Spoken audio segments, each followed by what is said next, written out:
Bien, bonjour à tous dans cette nouvelle formule de présentation de petites vidéos de montres que j'ai appelé le tour du cadran du groupe Facebook sur lequel je suis.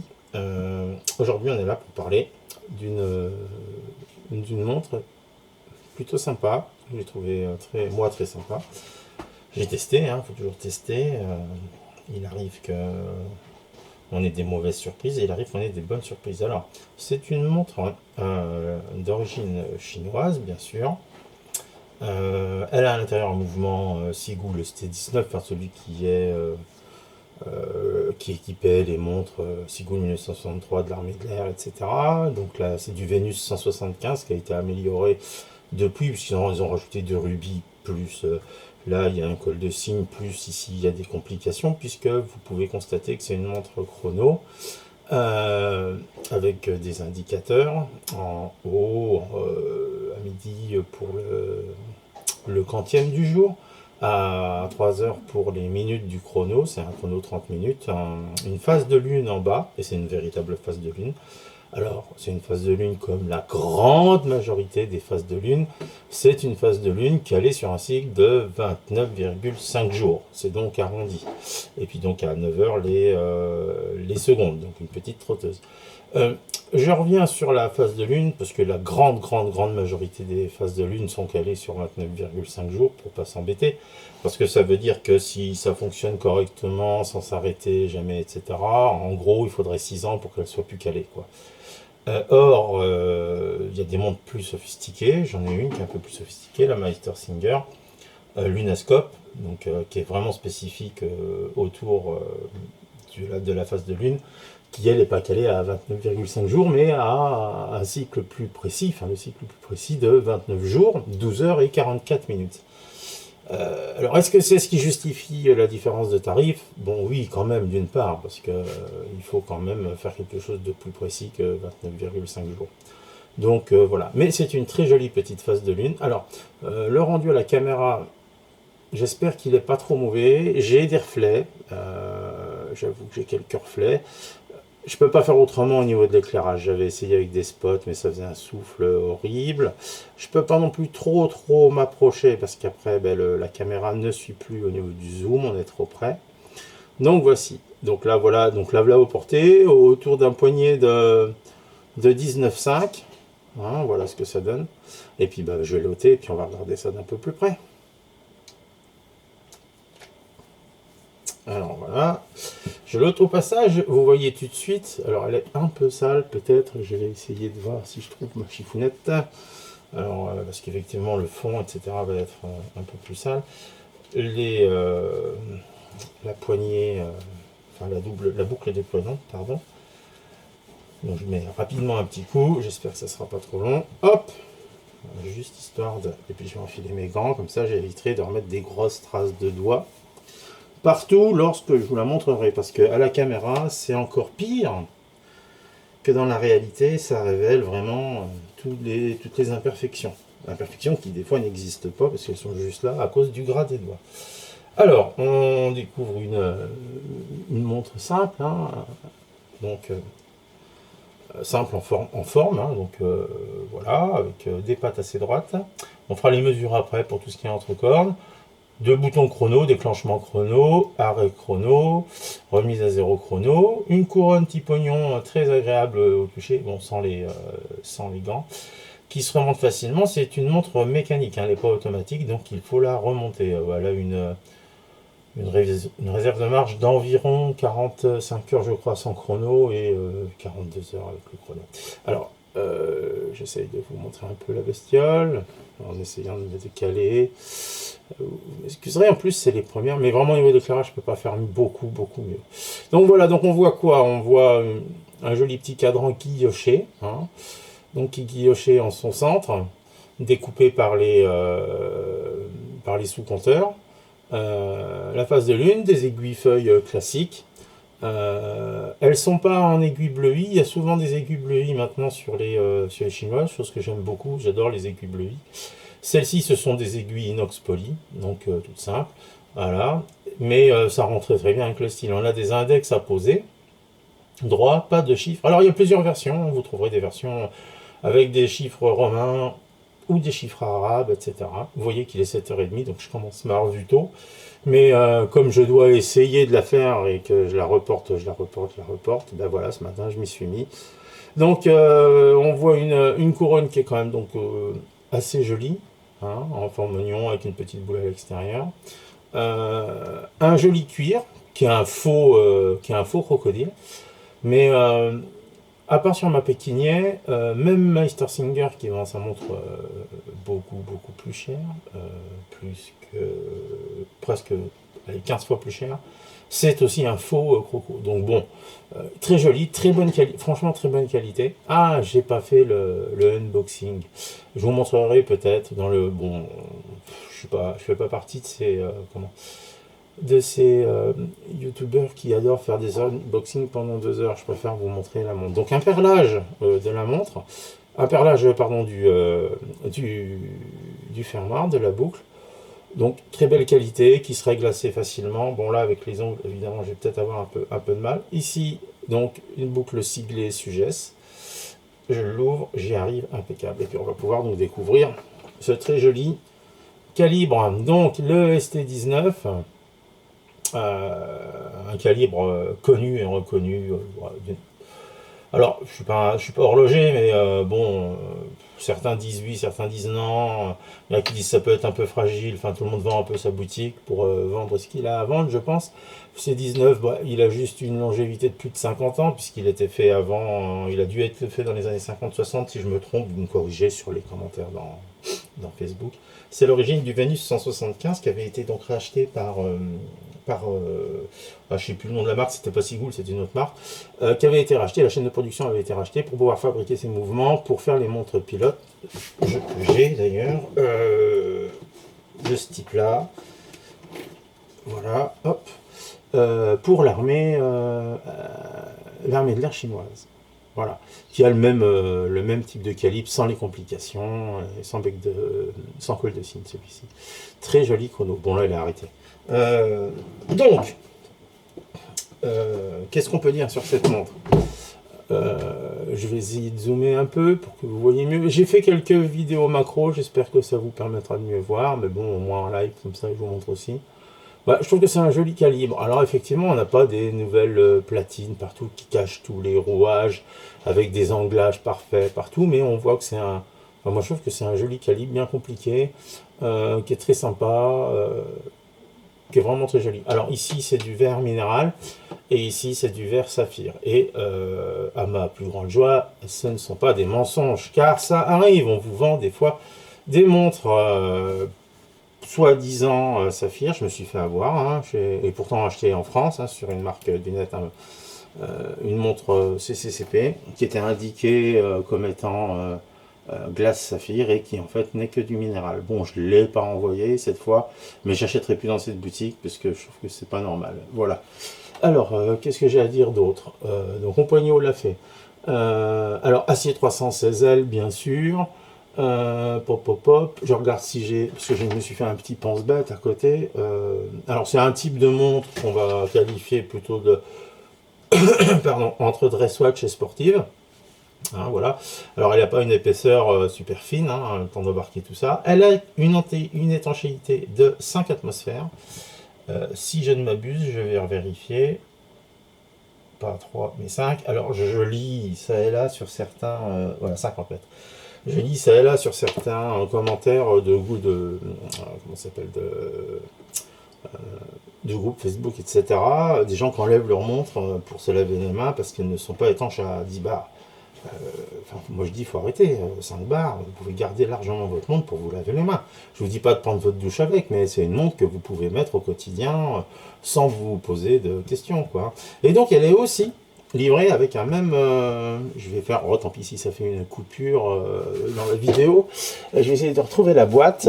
Voilà, normalement, si je ne m'abuse. Donc, trouver la boîte. Donc, ça vous arrive dans une boîte, effectivement, qui n'est pas une boîte super jolie en cuir, etc. Hein, là-dessus, il n'y a pas de souci. Ça vous arrive dans une boîte, voilà, classique carton. Donc, l'argent n'a pas été mis ici. Bon, vous avez votre facture, votre truc, votre bidule. Et vous avez, voilà. Alors la carte de garantie, le petit livret. Alors on voit que c'est groupe Sugès, ou Sugès, je sais pas comment on le prononce, appartient, enfin il a trois entités, Sugès, Cisterne et Sicors. Et vous verrez que Sicors, si vous regardez un peu plus plus avant sur internet, etc., Sicors, ce sont leurs tourbillons.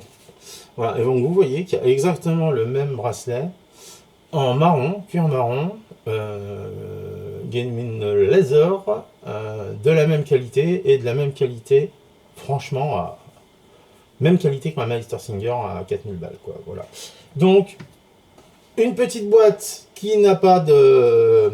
Pardon, une petite boîte qui est toute simple, hein, mais l'argent n'a pas été mis dans la boîte, mais il est mis dans la montre. Donc c'est quand même assez impressionnant de trouver une montre à ce tarif. Parce que, et encore, sur Amazon, je ne sais pas si je pourrais faire des captures d'écran après, mais sur Amazon, elle serait normalement moins chère. J'aurais dû pouvoir la toucher dans les 230 euros. Seulement Amazon quand vous voulez l'acheter, c'est plus possible. Il y a des réglementations apparemment françaises qui limitent l'importation d'un certain nombre de montres. Et donc au-dessus d'une certaine somme, je crois que c'est 150 euros, vous ne pouvez pas la commander. Donc vous la mettez dans votre panier, tout, et au moment de payer, on vous dit que ce n'est pas possible, à votre grand désarroi. Donc je l'ai payé un peu plus cher, j'ai payé 266 euros je crois, sur eBay. Alors il y a quelques versions différentes, un peu plus cher, un peu moins cher, en fonction du... que je me loupe pas, du col de cygne ou pas, qu'on voit ici. Enfin, qu'on voit peut-être mal, qu'on verra mieux sur les photos vidéo. Donc deux boutons de chrono, la couronne, et j'ai oublié de vous parler bien sûr des deux boutons ici, poussoir, donc avec un petit cure-dent, hein, pour décaler remettre à jour le quantième, la date, et pour faire un réglage de la phase de lune. Voilà.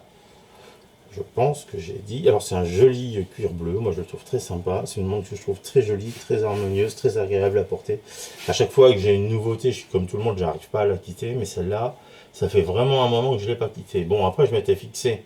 Le but, c'était de faire la vidéo avant de la quitter. Donc ça a obligatoirement rallongé un peu le temps au poignet. On va passer, alors là, tant pis s'il y a des petites marques et tout, on va passer aux mesures. Donc je vais quand même enlever mes gants pour éviter de glisser, de riper ou autre. Alors, parce que quelques mesures, ça peut toujours être intéressant, d'autant que des fois, parfois, il arrive qu'il y ait des erreurs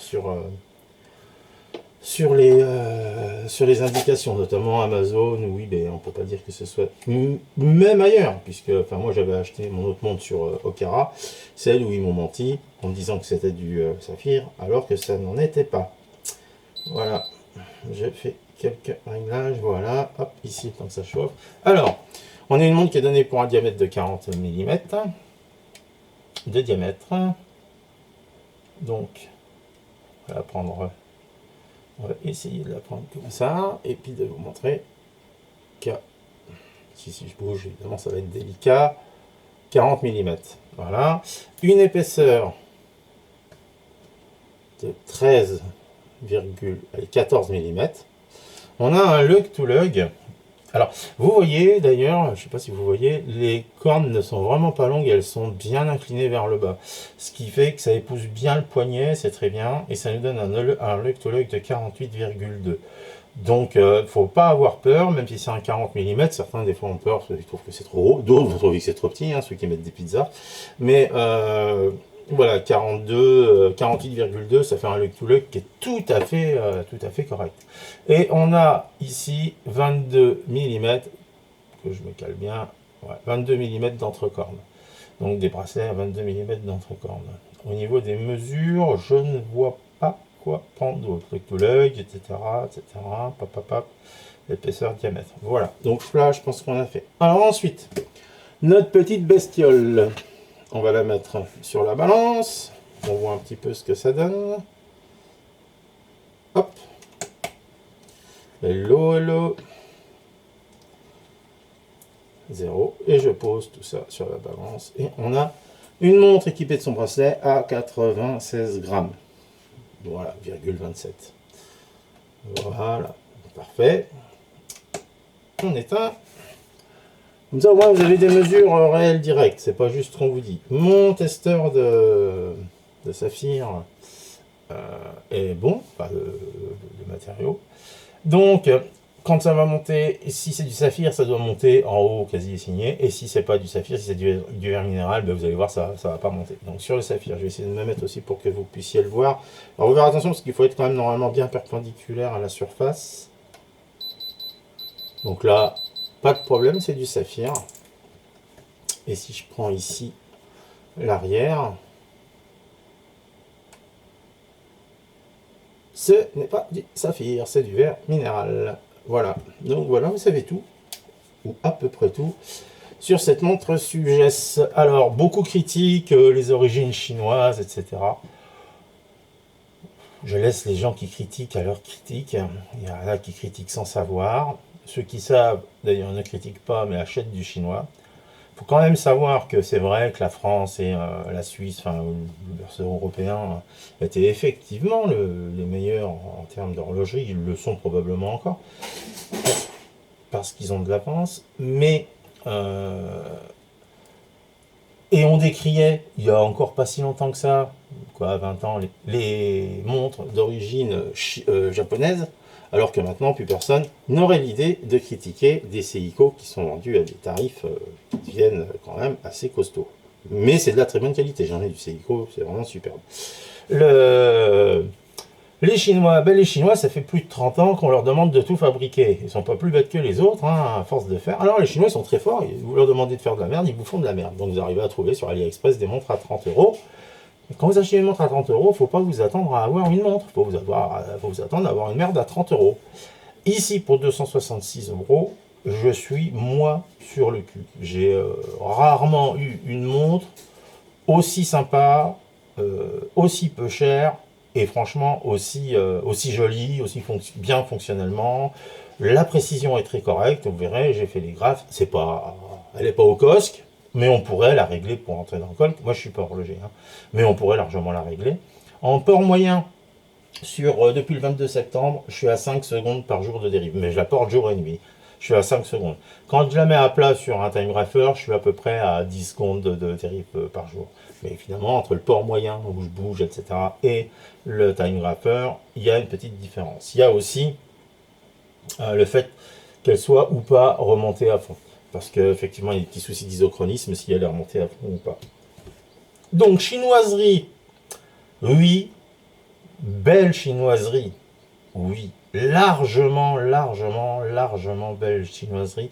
Il y a des montres européennes vendues 3-4 fois plus cher qui pourraient s'en inspirer. La qualité de finition est top. Je ne vois pas. Ici à l'œil nu, on ne voit pas de décalage. Vous verrez quelques photos macro, il y a des légers décalages d'aiguilles, mais vraiment très légers. Mais si vous regardez comme ça, c'est vraiment à l'œil nu, c'est vraiment très très bien. Vraiment, c'est une montre que moi, je suis ravi. C'est un rapport investissement, un rapport qualité-prix qui est pour moi juste exceptionnel, quoi. Elle fonctionne à merveille, je la trouve super belle. Elle me fait penser un petit peu à des Longines. On regardera si j'ai le temps de faire des comparatifs. Face à la concurrence, qu'est-ce qu'on trouve en face de lune, en vraie face de lune, etc. Mais vraiment, je trouve que c'est une très très jolie montre. Pardon, je suis peu dans le champ. Très très jolie montre pour un tarif franchement très doux, quoi. Voilà.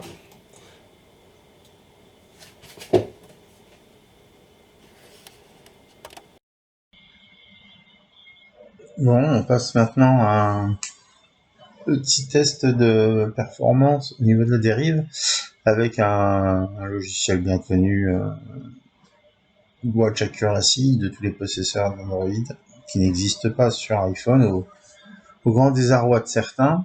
Ce petit logiciel est bien sympathique, il n'est pas non plus d'une performance extraordinaire, mais il est basé sur le même principe, un micro externe. Donc moi ici j'ai utilisé un câble d'écouteur que j'ai coupé et j'ai gardé que la partie micro pour pouvoir la mettre là sous la montre, afin de limiter un peu le rapprochement entre la montre et le téléphone à cause du magnétisme que ça peut induire. Le câble ne limite pas les performances, je ne pense pas. Alors le problème c'est que c'est un micro, donc dès qu'il va y avoir du bruit, on va avoir des petits défauts. Donc bon, maintenant on peut recentrer notre courbe et on peut constater qu'on a quelque chose qui nous donne en gros 4 secondes. C'est dans le COS. On pourrait donc être super content, hein, dans le COSC, plus 4 secondes. Mais c'est un peu les limites du système, vous le verrez, parce qu'en fait, on a sur les autres appareils de mesure, on est quand même assez loin de cette performance.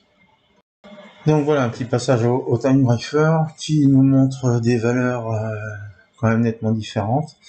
On a plus 12 ici, même si on a eu des plus 5. Bon, de toute façon, la problématique des mesures à court terme, c'est que c'est assez variable, hein, et qu'il faut donc faire des mesures sur du plus long terme pour avoir une mesure plus précise. Donc, bon, je vais pas vous mettre 3 jours de time grapher, mais bon, on voit qu'on tourne plus aux alentours de 10 secondes, 0,3 millisecondes de bit error, ce qui me paraît un peu important par rapport à ce que j'ai sur mes ordi.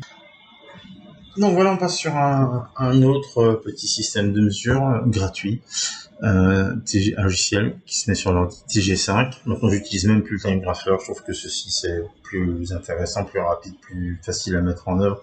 Je branche sur la prise USB et c'est réglé.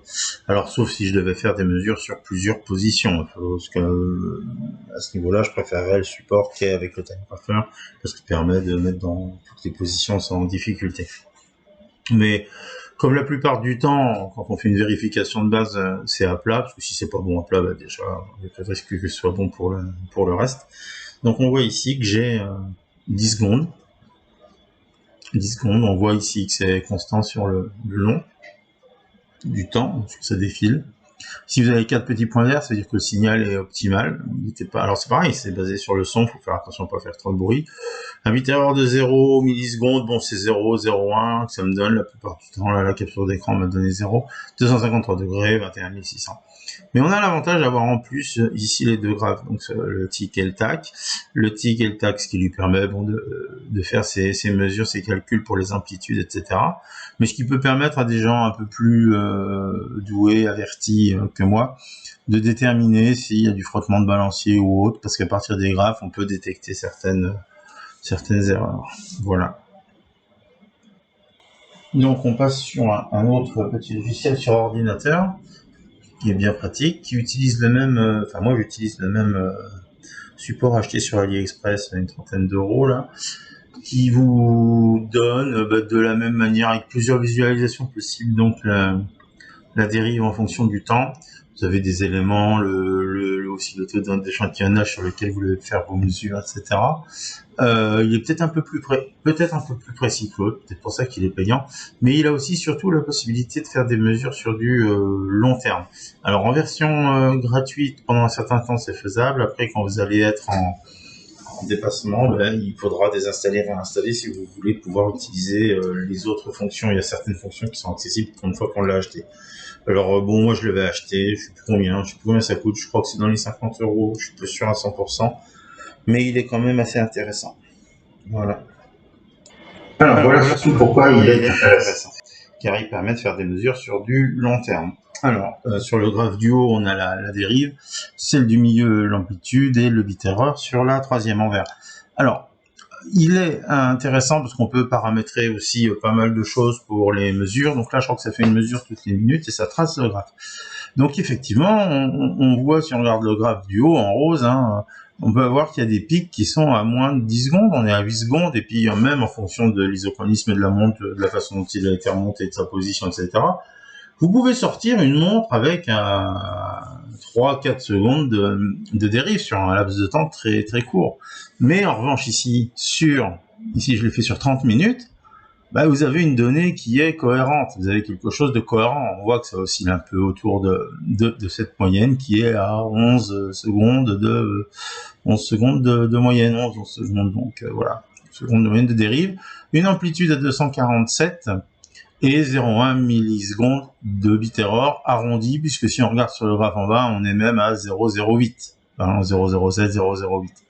Donc là, vous avez enfin pour moi, une bonne représentation de la dérive de votre montre. Alors vous pouvez le faire sur plus longtemps, vous pouvez d'ailleurs aussi même mesurer sa résistance, sa RDM, pas résistance des matériaux, mais réserve de marche, voilà, et vous donner une idée. Donc voilà, c'est vraiment un logiciel que je trouve intéressant parce qu'il permet de faire autre chose. Alors par contre, il fait pas les graphes, donc c'est pour ça qu'il faut aussi avoir TG5.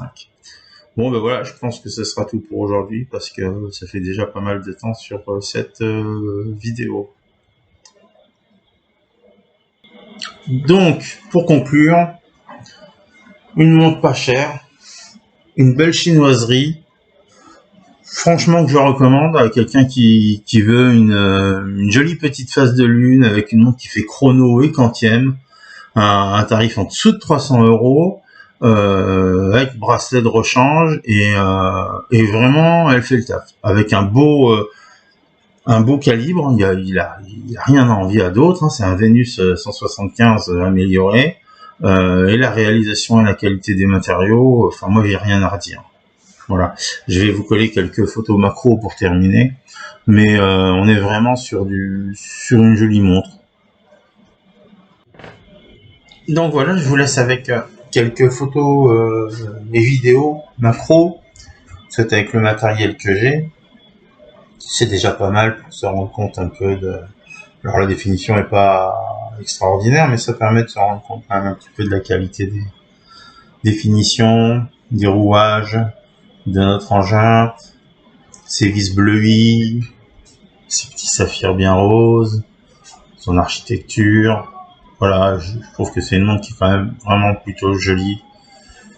Elle en donne beaucoup pour le prix demandé. Vous allez avoir une paire de vidéos. Alors là, bon, effectivement, on voit bien les petites vis bleues, les petits engrenages. Et on va voir après quelques sous-compteurs, voilà, d'un peu plus près. Alors là, on voit que c'est bien aligné au niveau du quantième. On a un axe ici d'aiguille qui est franchement très très propre, hein. On a bien vu, bien plus dégueulasse sur d'autres. Le sous-compteur des 30 minutes, alors là on voit qu'il y a un léger décalage sur le 30. Cette super petite phase de lune avec un effet un peu granuleux sur la lune. Et le sous-compteur des secondes, donc là qui est pas aligné, c'est normal parce que ça va à 21 600, donc on était entre plusieurs battements.